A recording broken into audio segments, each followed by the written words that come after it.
Welcome, Simone, and thank you so much for joining me today. Thank you.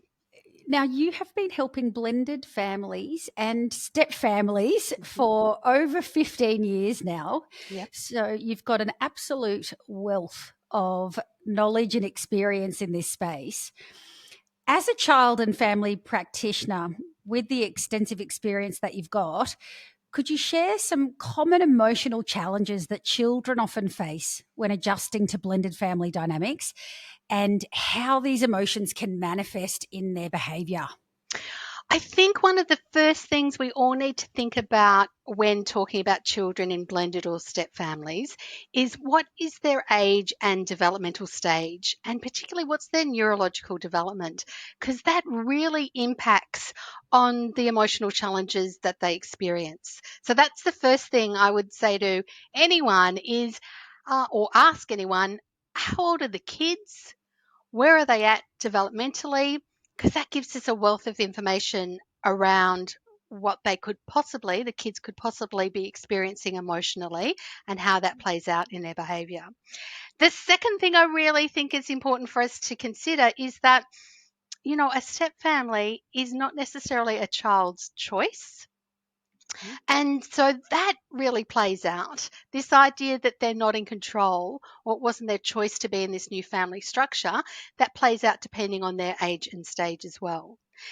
The other thing to consider is before we even get to the emotional challenges is often the first thing we see with kids is their behaviour.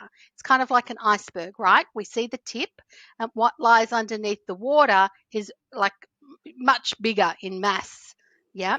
And so for kids, behaviour is their way of communicating what's under the water, their emotions, what they need, their thoughts. So going straight to the emotional challenges kind of bypasses the way kids actually communicate to us what their emotional challenges are, and they do that through behavior.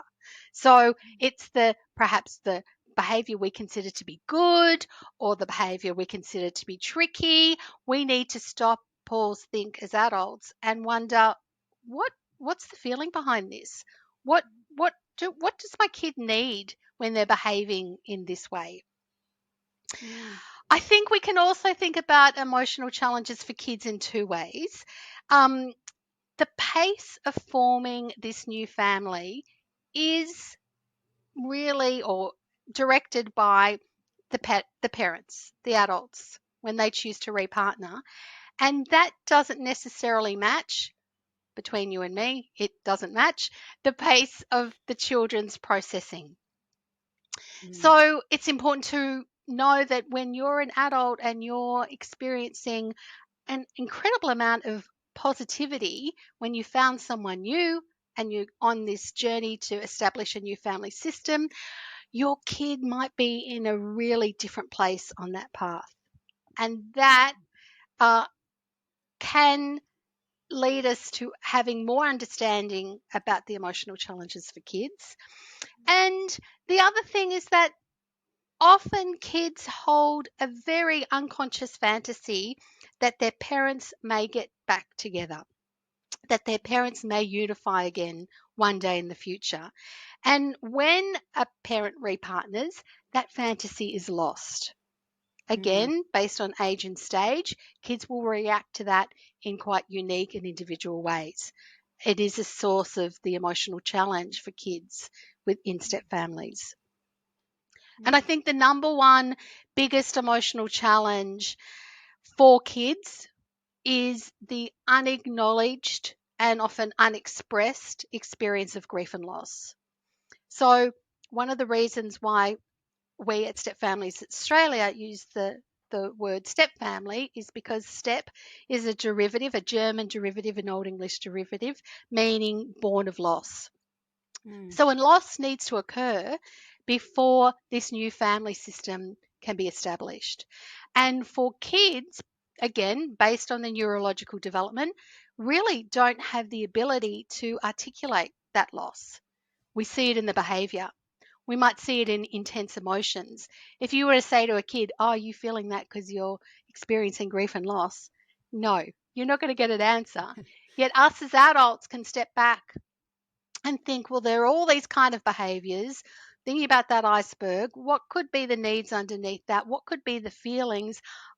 This might be a way of them communicating to me that they're feeling this grief and loss, that Mm. they don't have the ability to articulate. That's so good. I love the idea of the iceberg. I think Mm, that's a really, really useful analogy. And I think it makes it much easier as a parent to be mm. thinking about, okay, what does this mean? What is going on? What is my kid trying to communicate to me through behavior because they don't have the ability to articulate it like an adult Mm. does? And Mm. again, between you and me, there are lots of us adults out there that cannot communicate our feelings or needs either. Yeah? Yeah, We so do the it through iceberg behavior. so the iceberg analogy might apply to adults in some circumstances as well. Absolutely, absolutely. And often when we can see our kids' behavior, our own iceberg might get Mm. triggered. Mm. Yeah. Yeah, true. So blended families are so complex. Yep.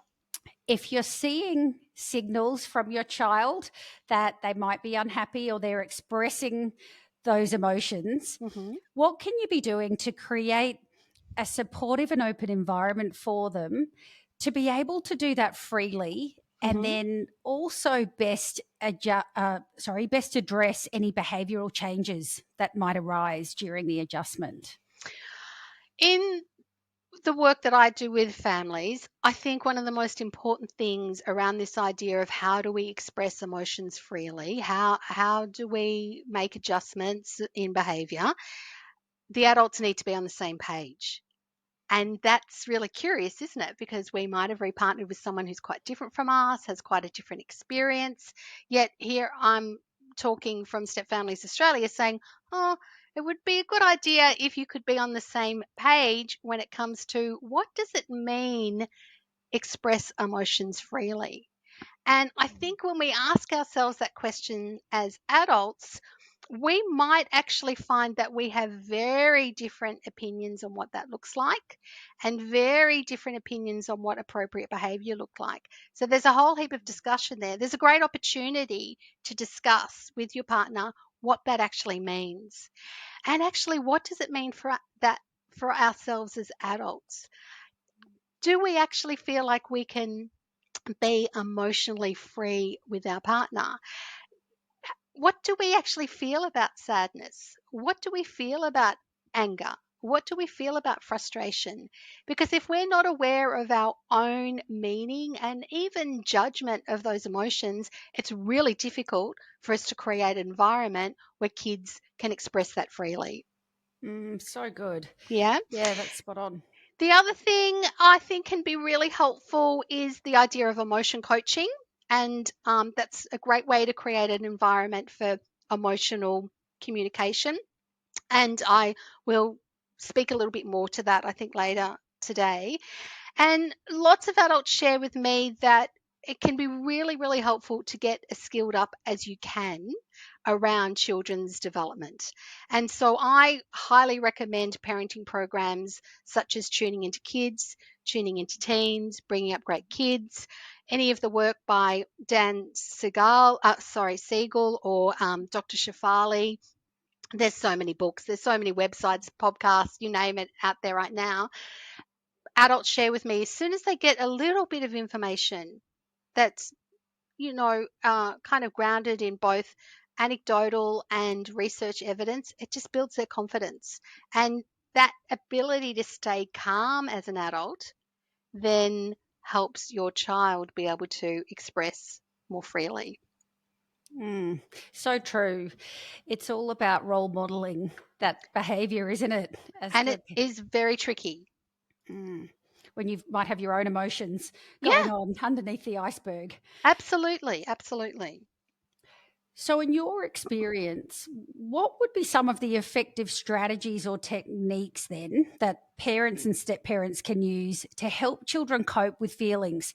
So, let's say the child's feeling confused or they're Hmm. feeling insecure.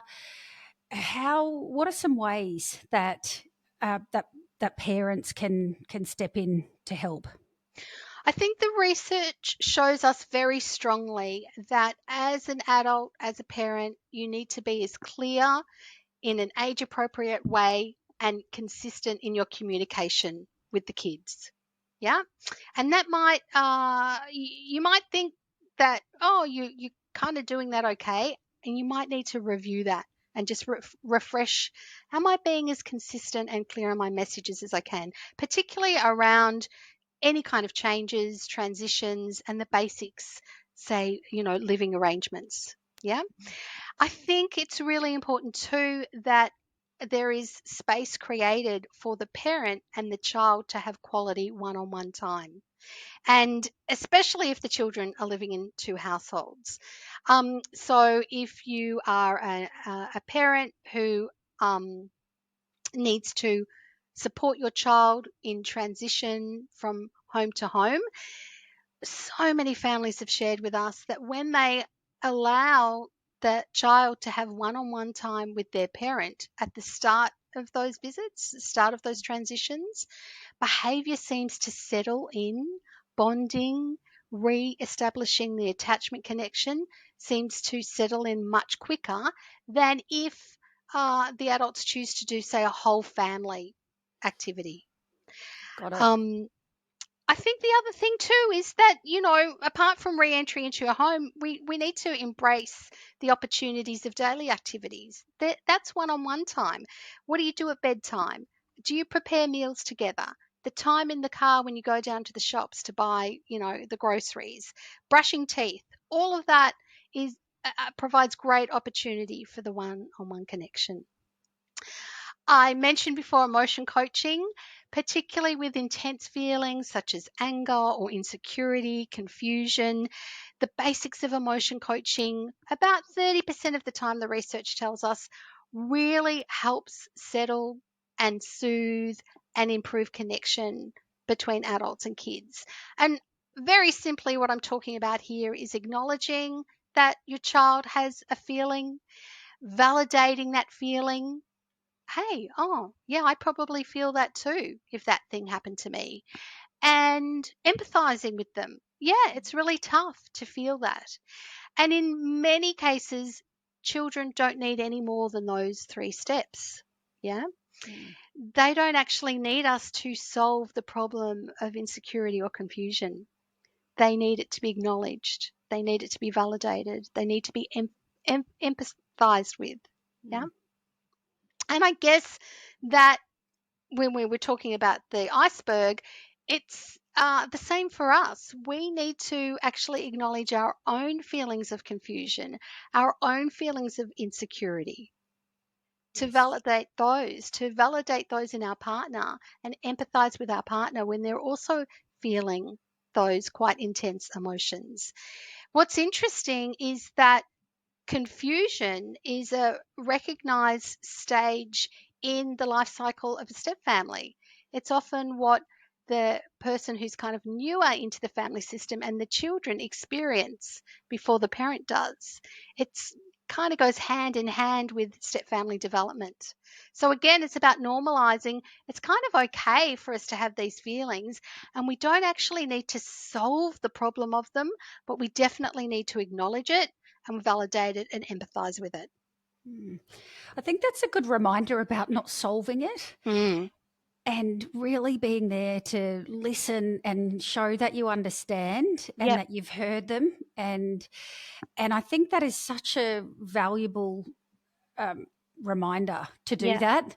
And when you talked about the emotion coaching, I'm curious to understand, is that something that parents can invest in doing for absolutely. themselves? Yeah. Right, to So develop those emotion skills. coaching is a technique that was probably originally, I'd say, in an evidence way, comes from the Gottman Institute. And here in Melbourne, an organisation took the principles of emotion coaching and put them into the parenting programs, tuning into kids and tuning into teens. Okay, Yeah, got it. Okay, well, we'll link to all of that in the show great. notes as well. Fantastic. So let's talk about loyalty conflicts. Mm, This is one that I know comes up all the time in yep. blended families. How can parents and step parents navigate this delicate aspect while ensuring that the child's emotional well-being sorry, I'm just going to say that again. Yep. How can parents and step parents navigate this delicate aspect whilst ensuring the child's emotional well-being and helping to promote appropriate behaviour? I like to call them, and I think our friend Patricia Papanow likes to call this loyalty binds. And it Yes. kind of highlights that it's not necessarily a conflict for the child. It's actually representative of the the binds, kind of like those invisible ribbons that children have with their caregivers, their main attachment figures. And so I think the first step is to really acknowledge that loyalty binds are a very, very common experience for kids in your family, that it's not necessarily something that you need to fix. It definitely is something that as an adult you need to accept. And I think they can present in really surprising ways. And it's, again, really important to validate that experience, to empathize with it, and not necessarily rush to solving the problem of it.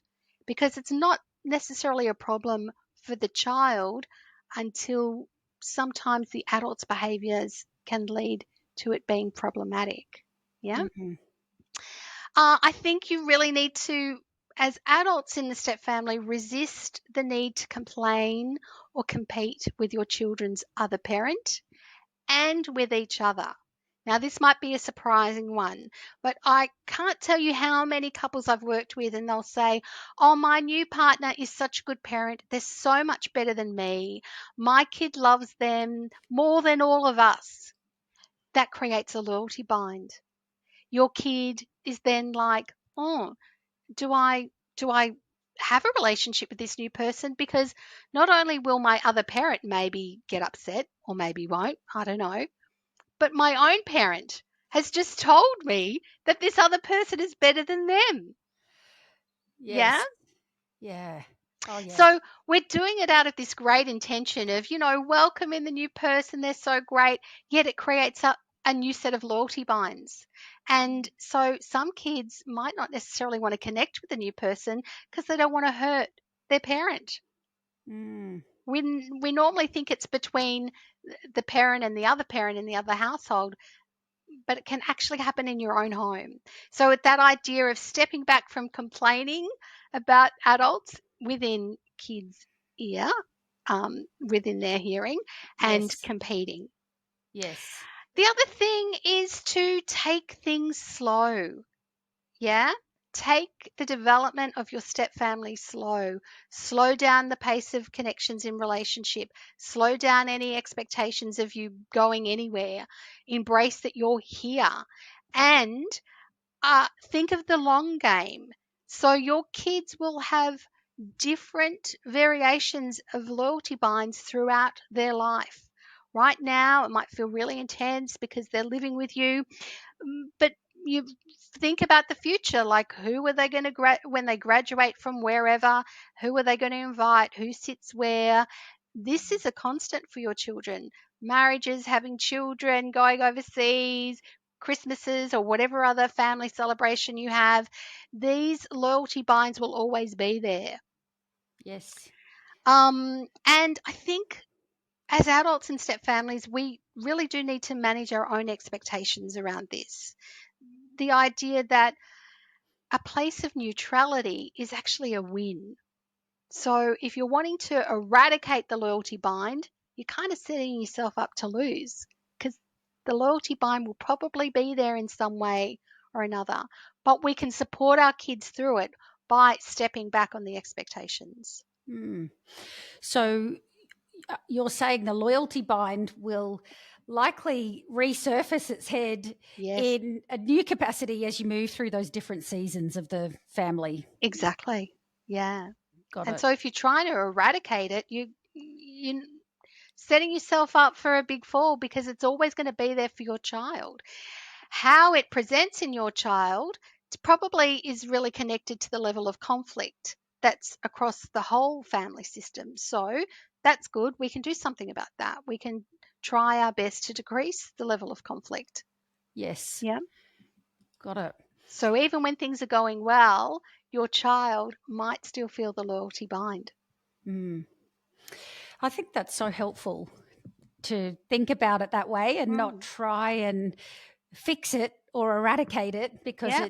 it will potentially manifest again, but just to be more accepting of it and look at if Yeah. there's anything else you can fix in the background Yeah. that's going to impact on that overall Yeah. system, as you said.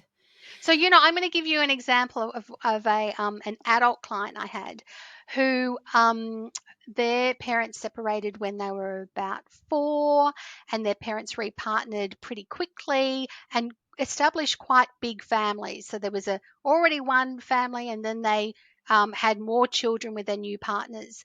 And this person was the eldest of probably about at least 8 kids, because there were some triplets and whatever mixed in the mix. And this adult said that one of the things they really missed out on was having a photo just with their parents. And they knew that that all the adults in their lives were doing the best to care for everyone. And yet they couldn't ask for what they wanted. This person couldn't ask for what they wanted, which was a photo with just their mum and dad, because they knew it would then aggravate really what we're talking about here, loyalty binds. Yeah. Yes.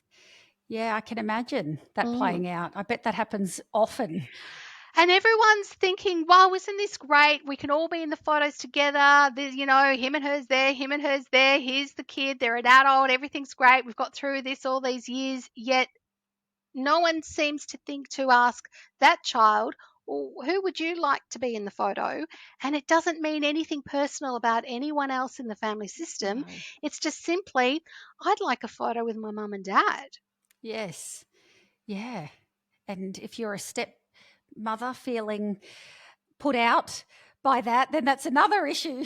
Then that's another issue, That's and another. that's We'll another come back. podcast. Yeah, We'll do a podcast exactly. about that one. Exactly. That's a whole Mm. other thing. Yeah. All right. So I know children are all different. Yep. Every child's experience in a blended family is unique. Yep. And blended family setups are all different in themselves. So, what can parents and step parents do to be better attuned to individual children's emotional needs and provide that personalized support for them to help manage their behavior in a constructive manner? Again, the first place I wonder is, have the parents had a conversation about this very idea that a child's experience is unique and that a personalized approach is what is needed? So many couples I see actually don't believe this idea that everyone has individual needs. So many parents that I'm working with are really trying to make their family system fair. And in their attempts to make things fair, they're not actually acknowledging the individual experience. So Yes. that's the first place I would say adults need to begin. Like, what is your point of view on an individual approach? And some people will be really surprised that actually they don't believe in that. They weren't brought up to believe in that.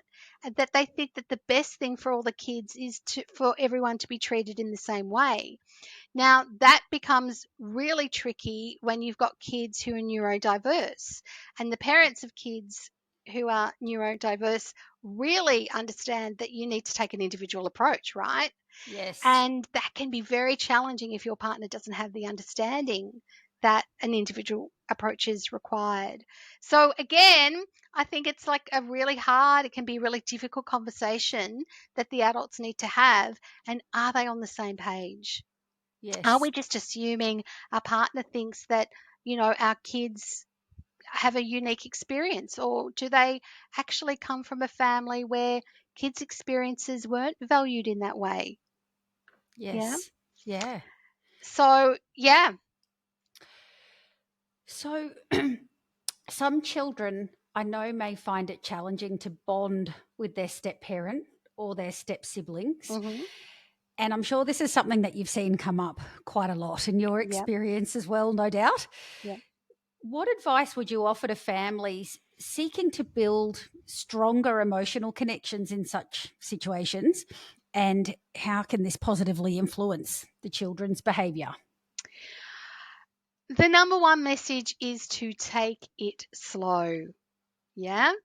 That it takes time to build connections. It takes time to build relationships. If you think of it in terms of like a love bank, the Gottmans like to talk about that a lot. When you partner with someone who has children, the partner and the kids' love bank is overflowing. And you might find that your part of that balance sheet is in the red, right? Is in the negative. And it actually might take you quite a while before you even get a dollar or two in that love bank. It takes time. And again, the age and stage of the kids really impact on the ability to make stronger connections or to make any kind of connections. So, Papinel speaks quite a bit to the fact that kids of, babies to under 5 might be more compliant in the establishment of a step family. Yet I'm sure you've probably spoken to heaps of stepmoms who are like, oh my God, that 2-year-old, I can't believe it. They just look at me and I know they don't want me there. Yet the research tells us, under 5, we're going to get kids that are probably more compliant, just given the nature of their age and stage. And again, kids between primary school age 2, will then start probably expressing more of their confusion around the new dynamic. If you're attempting to establish any kind of step family when kids are teenagers, when their developmental goal is to individuate and your goal is to establish a new family system, you're going to probably find a whole heap of difficulty and challenge, right?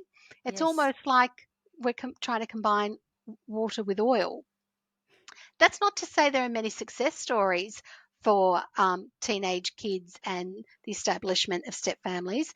It's just really important to be aware that your idea of strong connections with teenagers looks very different to your strong connections with under 5s. Yeah. definitely. So we really want to embrace where is everyone at. And I think the other thing to be really important, that is really important to consider, is the idea of a mutually civil relationship, and that can be enough. That if you have adults and children who are living together and they are civil and polite and pretty neutral with each other, that could be a huge win. So that kind of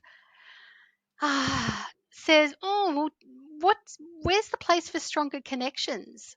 Well, when the pressure of stronger connection is taken off children and adults, and the neutral place is given more acceptance, then we've created a space to develop stronger connections. Then Yes. we've got more energy to develop stronger connections. So, this again brings up the topic of grief and loss, because for those of us who have kids and we find this great new person and we really want everyone to love each other, we can feel really disappointed, even sad, when our partner and our kids aren't getting along. Or we might even feel sad if they're not getting along perfectly. Or we might feel sad if they're at loggerheads all the time. And so it's about stepping back. If you're in a situation where your kids and partner are no longer fighting, there's no conflict, that's a win.